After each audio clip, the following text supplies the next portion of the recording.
നമസ്തേ. അക്ബർ ബീർബൽ കഥകൾ വായിച്ചു രസിക്കാത്ത ആരും ഇന്നത്തെ കാലത്തുണ്ടാകില്ല. എന്നാൽ അത് കള്ളക്കഥകൾ ആയിരുന്നു എന്നറിയുമ്പോൾ നിങ്ങൾക്ക് എന്തു തോന്നും?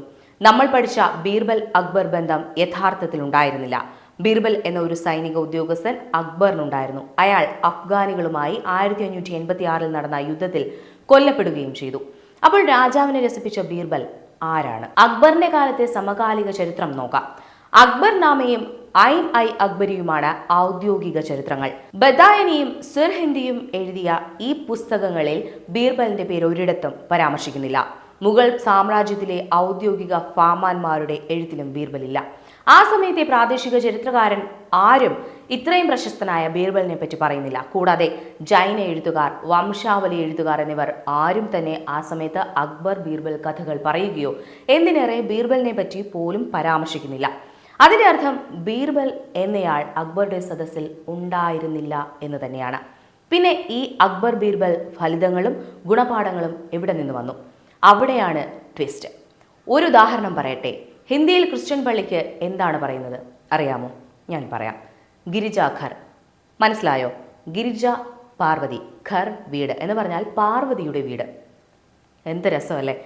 അതിനെ ചുവട് പിടിച്ച് ഭദ്രാസന പള്ളി, ഭദ്രയുടെ വീട്, പാർവതിയുടെ വീട്. ഭദ്രാസനം എന്ന് കേരളത്തിലും പറയാറുണ്ട്. ഇനി വിഷയത്തിലേക്ക് വരാം. 18-ാം നൂറ്റാണ്ടിലാണ് ബീർബലിന്റെ ഫലിതങ്ങൾ എന്നാദ്യമായി ലോകമറിയുന്നത്. അത് മാതൃ അൽ ഉമാര എന്ന ഗ്രന്ഥത്തിലൂടെയാണ്. മാസിർ അൽ ഉമാര, മാതൃ അൽ ഉമാര എഴുതിയത് ഔറംഗാബാദ്കാരനായ പേർഷ്യൻ ചരിത്രകാരനായ സാംസം ഉദ്ദൗള ഷാനവാസ് ഖാനും അദ്ദേഹത്തിന്റെ മകൻ അബ്ദുൾ ഹായ് ഖാനുമാണ്. 1556 മുതൽ 1780 വരെയുള്ള മുഗൾ ചരിത്രം 1888 അദ്ദേഹം എഴുതി വച്ചു. അതിലാണ് ബീർബലിനെ പറ്റി പറഞ്ഞിരിക്കുന്നത്. ഇതൊന്നുമല്ല രസം. ഈ ഔറംഗാബാദുകാരൻ നല്ലൊരു ദീപേടി മാസ്റ്ററും കൂടിയായിരുന്നു. നമ്മൾ പഠിക്കുന്ന ചരിത്രം ഇദ്ദേഹം എഴുതിയതാണ്. ഇയാൾ കോപ്പിയടിച്ചത് വിജയനഗര സാമ്രാജ്യത്തിലെ ശക്തനായ രാജാവ് ശ്രീകൃഷ്ണദേവരായർ, അദ്ദേഹത്തിന്റെ മന്ത്രിയും വിദൂഷകനുമായിരുന്ന തെന്നാലി രാമനെ പറ്റിയുമായിരുന്നു. 17-ാം നൂറ്റാണ്ടിൽ ഔറംഗസീബ് ആന്ധ്രയിലെ ഗോൽക്കൊണ്ട പിടിച്ചടക്കി.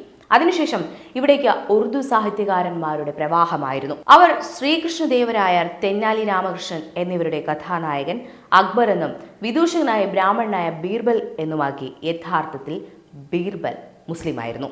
19-ാം നൂറ്റാണ്ട് മുതൽ ഇന്ന് വരെ ബീർബൽ കഥകൾ നാം പഠിക്കുന്നു, നമ്മുടെ കുട്ടികളെ പഠിപ്പിക്കുന്നു. ചരിത്രകാരന്മാർ ഒരു പടി കൂടി കടന്ന് അക്ബറിനെ ദ ഗ്രേറ്റ് അക്ബർ എന്ന് വിളിച്ചൊരു പ്രത്യേക മതത്തിന്റെ സേവകരാക്കി മാറ്റി. തെന്നാലി രാമൻ, ബീർബൽ കഥകൾ പരിശോധിച്ചാൽ രണ്ടും ഏറെക്കുറെ ഒരേ കഥകളാണെന്ന് മനസ്സിലാക്കാം.